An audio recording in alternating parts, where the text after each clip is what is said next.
Joining us now this morning, we had PAO Chief Attorney Persida Acosta. Good morning to you, Attorney Acosta. Morning, Ma'am Karen. Good morning, Philippines Global. All right. Happy New Year to you. The no vax, no ride policy begins today. And what do you make of this government policy, Attorney? I think the policy of the LGUs is highly unconstitutional and against the law. Because Republic Act 11525 states that vaccine card shall not be necessary for educational, any transaction, and yet they are circumventing. Nilalabag nila yung batas indirectly. Para mapilitan kang magpapakuna, you need magpapakuna para pasakayin ka. Ano yun pinupwersa. Samantalang sa DOH portal, nasusulat ang patient's right. Pwedeng mag-refuse kung ayaw nila. Pwede ring, wag silang magpapakuna. Kung ayaw nila, lalo yung mga immunocompromised, elderly, sickly, yung may mga natatagong sakit na talagang alam ng doktor nila na binabawalan sila ng doktor na magpapakuna. At yung batas, Karen, pag binasa mo, anticipated ng legislative body, ng legislature, na may serious adverse effect yung bakuna. Kaya naglaan sila ng 500 million indemnity fund through PhilHealth. Nandyan yan. At nakalagay din dyan yung napakasaklap. Ang dami pong lumapit sa amin para magpa-autopsy ng kanilang bangkay na nabakunaan, tapos na COVID, namatay. Tinanggihan namin sapagkat sa batas mismo, walang liability ang mga manufacturer. At may immunity pati ang mga opisyal ng DOH. Kaya ang talong-talo talaga dito ay ang mahirap, ang mga taong hindi makapag-hospital pag may side effects na. Saka sinabi rin dito sa batas, hindi ka pala free from COVID pag ikay binakunahan, kaya yung iba nagse-second thought, Karen. Okay, first of all, I just want to ask you personally, Attorney Acosta, are you anti-vaccination? Have you been vaccinated personally? I am not anti-vaccination. I am complete except COVID vaccine. Because I have a first cousin who is older than me by 2 years. Na-COVID siya after vaccination, namatay, nag-heart attack. Namaga yung puso niya. And then, my friend, Ilomedia, former Veritas manager, tumawag sa akin 2 days before, Chief, bakunado ako, 2 shots, pero ngayon nasa hospital ako, may COVID. Sabi ko, padalang kita ng gamot. O sige, padala mo ako Lianua. O so namatay siya. So hindi, ako talaga, may second thought ako. I'm waiting for a protein-based vaccine, COVID vaccine. All right. Okay. Attorney, the reason I'm asking you this, of course, we can't go anecdotal on these personal experiences of your friends because it might be highly irresponsible to assume that the vaccine was the cause of their deaths or there's a connection to their deaths. But the reason I ask you is personally just so we set the record straight. You are not vaccinated. Yes, but all my brothers are vaccinated. All right. In Australia, my daughter is vaccinated, except the younger one. So they chose to be vaccinated because they're younger. Me, I am senior now. Yes, I have some considerations like hypertension, and yes. I cannot face a vaccine now, which will make you sick. All right, no. Okay, let's be careful, Attorney. Let's be careful with these statements. A vaccine that will make you sick. I mean, these are very dangerous statements because we're live on television. But I respect you. You chose not to be vaccinated. Let's keep it at that. The next question now is this.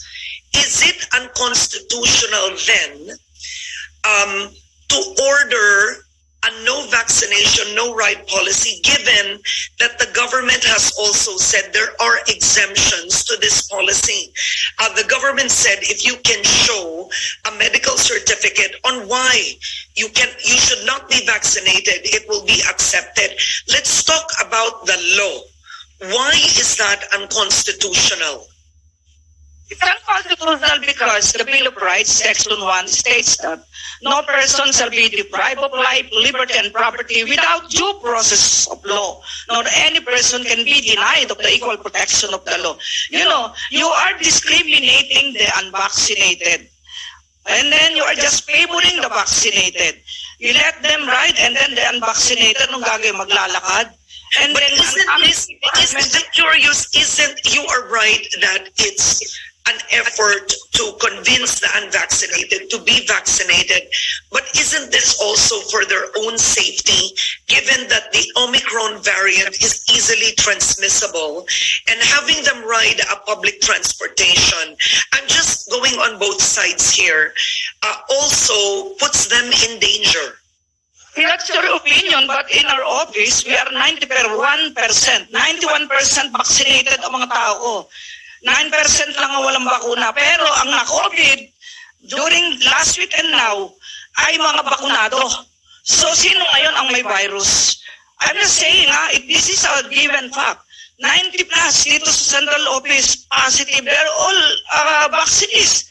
And only 6 non-vaccinated. So you can see who is prone to virus and who is really carrying the virus. The virus itself has been injected upon the body of the vaccinated.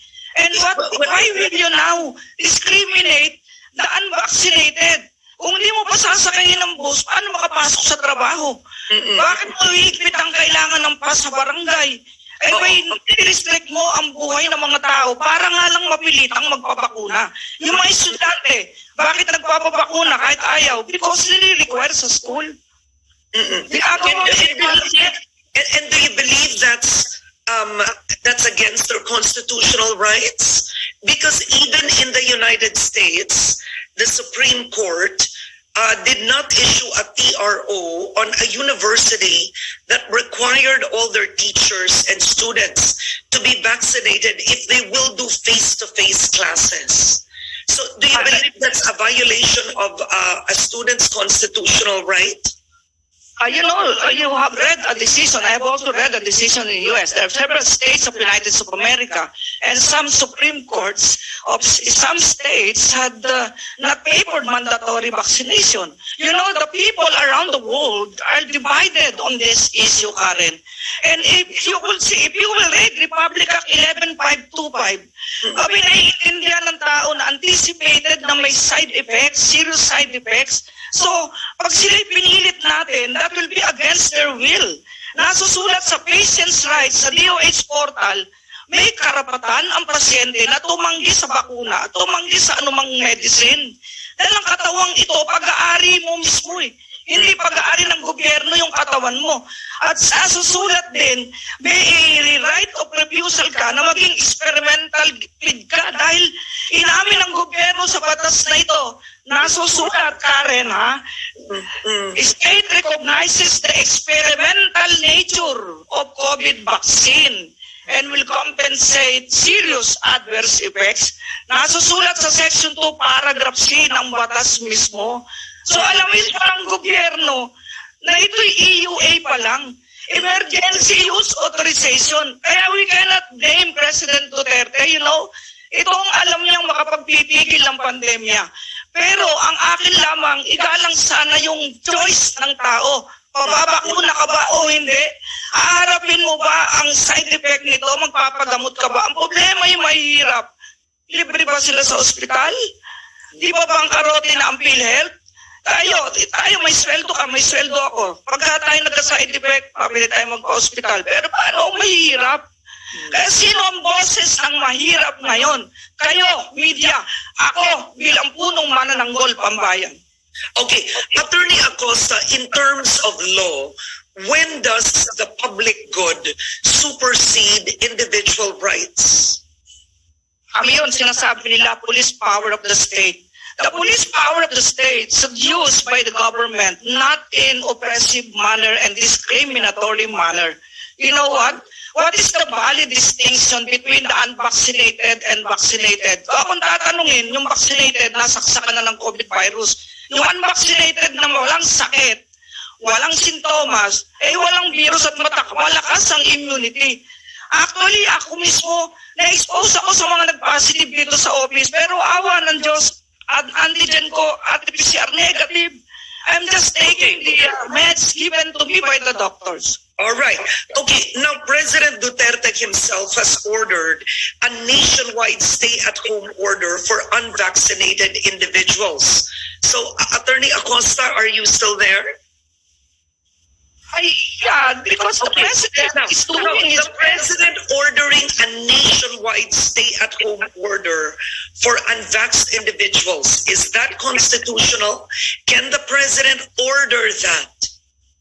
You know, that will be restricting the liberty and also the mobility of person, and that's a constitutional right. I can understand why President Duterte is doing that because there are so many millions of vaccines that arrive. So kailangan talaga maitulok na yon. Pero ang punto doon, he is just persuading the people to be vaccinated. Kaya lang, hindi mo lahat talaga mapipilit. The immunocompromised, those who have cancer, those who have epilepsy, those who are asthmatic with serious allergies within their bodies, eh parang patay buhay pa, pinapatay mo na eh. Hindi na kayang magkasakit. Kaya nga maingat na maingat ang mga Let's be careful with these statements, Attorney, because you are not a doctor. So, yes. But we could not be a doctor, but we could understand the terms of the doctor. Yes, because not all Filipinos are doctors. Let us stick with your expertise, which is the matters of law. So now, measures have been passed by the city councils of Quezon City, Caloocan, Valenzuela, and most recently Pasig. And in these cities, the unvaccinated, for example, I'll start with specifics and you can tell me if this is discrimination or this is against the law. I'll start with this. In Caloocan, in Quezon City, in these cities, unvaccinated workers have to present a negative COVID-19 result before being admitted to work on site, and the RT-PCR is at their own expense. Would you consider that discrimination, or does it violate equality in some sense? That is confiscatory of your money. Why? Kulang pa yung sweldo nung nakalita pang RT-PCR. Magkano? Nung binayaran ko sa Red Cross noon, 2,700. RT-PCR saka antigen. 2,700. Magkano lang ang sweldo ng isang maralitang Pilipino sa isang araw? Sabihin mo ng 500 pesos. Para mo nang pinatay yung mahirap. Mapipilitan talagang magbakuna kahit meron siyang other diseases na hindi pwede na siyang payagan ng doktor. Ang nangyayari talaga, hindi na voluntary. Kaya dapat pag-aralan po yan ng LGUs. Muli po, nakikiusap po ako sa ating mga mayors. Huwag nating i-discriminate ang mga unvaccinated. Sa totoo lang, sila na po ang may herd immunity. Dahil na-expose na sila sa lahat ng virus kahit hindi pa sila bakunado. Sa totoo lang. Okay, so Attorney Acosta, in QC Caloocan, Valenzuela, non-fully vaccinated workers are required to undergo an RT-PCR every 2 weeks at their personal expense. For you, this is discriminatory and confiscatory of their money, as you said. So it violates a law, is that correct? I think so, because if that will be shouldered by the government, that's okay. But if the person himself will be the one paying for it, that is confiscatory. Kulang pa yung sweldo niya para dyan. Lalo yung mga minimum wage earners lang. And to tell you, 90% of the health workers who are vaccinated are now suffering from COVID effects. And here, let's talk about Caloocan. Unvaccinated residents have to stay home. They're not allowed under Alert Level 3 to enter restaurants for dine-in, engage in contact sports, go to a salon or a spa, etc., etc. In Caloocan, the unvaccinated residents also cannot take public transportation unless for essential goods, services like buying food, water, and medicine. So clearly, in certain cities, and I'm citing Caloocan here, it limits the movement of the unvaccinated. Does this violate any law? Yes. That is, you know what, you could see, not all mayors are issuing those kind of ordinances. Pailan-ilan lang. Kasi maraming mayor na abogado pa rin at nag-aaral ng law. Alam nila ang Bill of Rights. Sa totoo lang, ang dami na namang nabakunahan. Kung choice nila yon, bakit mo pinagdidiskitahan ng unvaccinated? May mga bakuna tayo, milyones, di ba? Ipambubooster pa nila. Ilang booster, ilang dose. Hindi naman ano yan. Hindi yung lahat ang gusto turukan nila. Pero yung mga unvaccinated na wala namang sakit, huwag nilang i-discriminate. Yung may sakit, ayan, pa-stay home, quarantine. Pwede yun. May rason. Pero malakas pa sa kalabaw, unvaccinated, i-restrict mo mobility. That's highly unconstitutional. Okay, so my next question now is, there are also penalties in these cities. 2,000 for the first offense. In Caloocan, it even has 7 days imprisonment if an establishment or an individual violates these ordinances. On if you are unvaccinated and you violate these ordinances, what do you make of financial penalties and also imprisonment? You know, para lang ganito yan eh. No person shall be imprisoned by reason of this death. Utang. Hindi ka lang nagpabakuna, parusahan ka. Ano yan? Ang tao may logic. Hindi kailangan maging doktor, maging abogado para maintindihan ang logic. Dahil anumang ordinansa, dapat may puso. Ang isang batas, dapat mayroong noble intent. Hindi yung sige, gantuin natin para magpapakuna silang lahat. Huwag naman ganyan, walang ganyanan. Sino magsasalita para sa mahihirap? Tayong nasa media at ako mismo nagsasalita para sa kanila. Yung bang mayor, kita mo, sumasaludo ako, wala silang ganyan. Ilan lamang. Sir Malapitan, thank you po doon sa sinabi mo, may health break ang mga estudyante, tama po yun. Okay, bigay kayo ng parusa, kulong, hindi nagpapakuna o lumabas, naku, kasalanan po sa Diyos yan, Sir Malapitan. So, Attorney Acosta, clearly, you're making yourself clear. You find these measures punitive in nature, punishing those who choose not to be vaccinated. But isn't this coming, frankly, from the President? Isn't this coming from the President himself? This is why these orders, this is why the DOTR issued that. This is why LGU's City Council started that. It came from the President. I respect the President. He's like a father to us. Yeah, but why would he criticize his order? No, he's just doing his best so that the people will be saved from the pandemic. Yan ang moving factor kay Pangulo. Kaya naiintindihan ko siya. Yeah. Pero So, yung sinasabi, nalabagin mo ang konstitusyon. Wala sa sinasabing ganun. Wala sa sinabing lapagin niyo ang batas. Ang parang tatayan, minsan anak, pag may ginawa ka, paluin kita. Pero di ka naman pinapalo. Ganun lang yun. Parang tatay, si tatay, digong, ganyan lang yan. Pero pansinin mo, hindi lahat ng mayor may ganyang ordinansa. Dahil ang ordinansa dapat may logic at hindi dapat repugnant to the Constitution and the law. That is highly repugnant. Okay, last words. Will you take this to the Supreme Court, Attorney Acosta? You know, there are many groups who are now preparing to ask for the declaration of unconstitutionality of any mandatory or indirect mandatory vaccination. Meron na. Hindi na kami makikialam dyan. Kaya lang ako napilitan ka rin na magsalita. Hidik sa comment, request sa mga tao na magsalita na si Fauci. Ngayon, lahat ng bakuna, may bakuna ako. Except COVID, may iniintay nga ako yung protein base at ako'y magpapabakuna. Yung protein base. Ayoko ng mRNA. Okay, all right. So there are groups who are going to take this to the Supreme Court, and will you be part of that, Attorney? There is no need for me to be a part of that because we do not collaborate unless it is necessary. If ever the local officials will incarcerate me for being an unvaxxed, then I will fight for my cause. I will fight for the Filipino people because I am the defender of the people, the chief public defender. Okay, my last question is, what is the better way? Clearly, you've said these measures are punitive in nature. What is the better way then to encourage people to be vaccinated? To explain to them what are the benefits, What are the risks? So informed consent. Pag nagkasakit kayo, sagot kayo ng mayor. Wala kayong problema. May mga hospital kayo sa mga government hospital.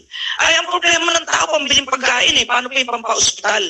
I-spray nila yung beauty of the vaccine. Ngayon, kung hindi kumbinsido ang tao pa rin, abay, iyaan siyang magdesisyon. Siyang mananagot nun. Actually, talagang itong issue na to global problem. At with your program, very thankful with ANC. You're my first interview. Kayo unang nag-interview sa akin kasi Thank you. hinihintay ng tao to. Hinihintay ng tao to kaysa magkagulo. There will be a rule of the mob. If the local officials will doing drastic actions against the unvaccinated, 50 million pang Pilipinong hindi nababakunahan. Eh kung iyan magkaisa, aba, kaya tayong lunodin ang saliva ng 50 milyong Pilipino sa isang dagat-dagatan. Kaya dapat may maayos na ordinansa, hindi yung parang ikaw na ang kongreso. O pati konstitusyon na tapakan mo na.